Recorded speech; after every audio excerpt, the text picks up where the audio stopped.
Bonjour à tous, je suis David Leclerc, votre analyste pour belgianinvestor.be. Voici la mise à jour de mon avis hebdomadaire concernant l'or coté en dollars pour la semaine du 11 mai. Tout d'abord, un investissement sur les risques. Je ne suis pas là pour vous conseiller, c'est à vous-même de évaluer vos risques. Vous savez que les marchés comportent des risques importants. Donc moi, c'est juste mon analyse technique du graphique, mon interprétation propre. Tout ce que je vous conseille, c'est d'utiliser les comptes démo afin d'établir vos stratégies et de tester celles-ci. Moi, la stratégie que j'utilise, c'est quoi? C'est l'analyse des impulsions avec les différents outils, une technique d'analyse que je peux vous enseigner lors des formations.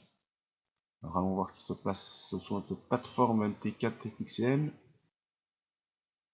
Alors, graphique hebdomadaire, vous voyez que l'or a fortement diminué après l'annonce du QE et est toujours dans cette tendance baissière depuis le début du mois de janvier, pardon, c'était ici l'annonce du QE.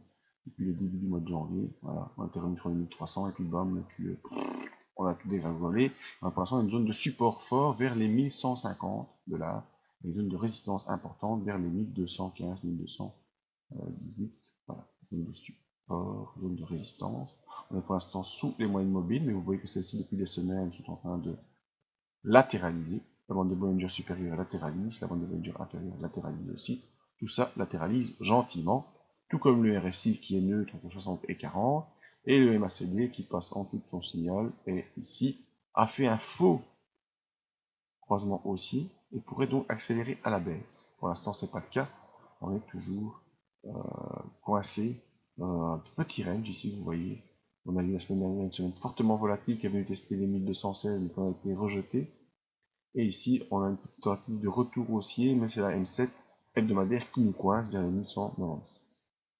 Au niveau journalier, on voit que c'est une tendance qui est plutôt baissière, même si c'est pas très flagrant, ben, on est toujours pour l'instant coincé dedans, avec une zone de support ici qui semblerait une zone de support intermédiaire vers les 1177. Vraiment une zone qui nous tient un peu. Malgré tout, la M7 est sous sa M20, tendance baissière, les bandes de Bollinger sont orientées à la baisse également. Tendance baissière.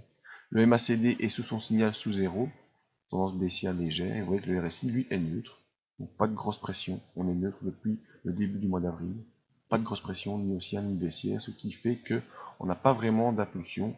Les conditions pour démarrage d'une impulsion comme vu dans notre technique n'est pas réunies. On est dans une tendance baissière assez légère. Ce qu'on peut essayer de se tracer, c'est une petite fourchette de en rouge ici, pas pour les amateurs du genre. Voilà, on voit qu'on en est sorti, donc elle est déjà même plus valable. On peut la retirer. On pouvait essayer de s'en tracer une plus grande en reculant, même si c'est pas le genre de choses qu'il faut faire. Voir si celle-ci est toujours valide ou pas. Elle l'est toujours. Donc voilà, fourchette de Andrews baissière, donc ce qui marque la tendance baissière, avec une zone de support et de résistance, les zones de support étant le bas de la fourchette, la médiane de Andrews et le haut de la fourchette. Bon, vous voyez, on a enfoncé cette médiane, on est venu proche du support inférieur, on est reparti, on est repassé au-dessus de la médiane, on est venu en pullback. Donc voilà, après ce pullback sur la médiane, eh bien, on pourrait aller retester le haut de la fourchette, mais vous voyez que on est en clôture journalière, coincé entre M20 et M7, donc c'est un peu la neutralité qui nous tient pour l'instant, d'autant plus que les indicateurs ne sont pas très élaborés. Donc sur l'or, eh bien, malgré cette petite tendance baissière, on attendra vraiment un bon signe, c'est-à-dire la sortie de la fourchette de Andrews par le haut qui nous permettrait d'aller tester les 2016, ou bien l'enfoncement de la médiane et de la zone des 1177 qui nous projetterait peut-être vers les 1150, mais à l'heure actuelle c'est plutôt neutre en termes d'impulsion, on ne sait pas vraiment aller choisir quelque chose. On voit bien qu'on fait des points hauts de moins en moins hauts, donc c'est plutôt la tendance baissière qui se marque, mais on a fait un point bas aussi, moins bas que le précédent, donc on est un peu dans ce cône ici, on peut peut-être essayer de se matérialiser, ce cône ici qui, bon, c'est pas, je vais vous le mettre, pardon, voilà, dans lequel on est un peu coincé pour l'instant. Voilà. Et donc on attendra une sortie par le haut pour rejoindre les 1216 ou par le bas sous les 177 et sous la médiane pour rejoindre les 1150. Voilà, nous attendrons donc ce qui se passe durant la semaine.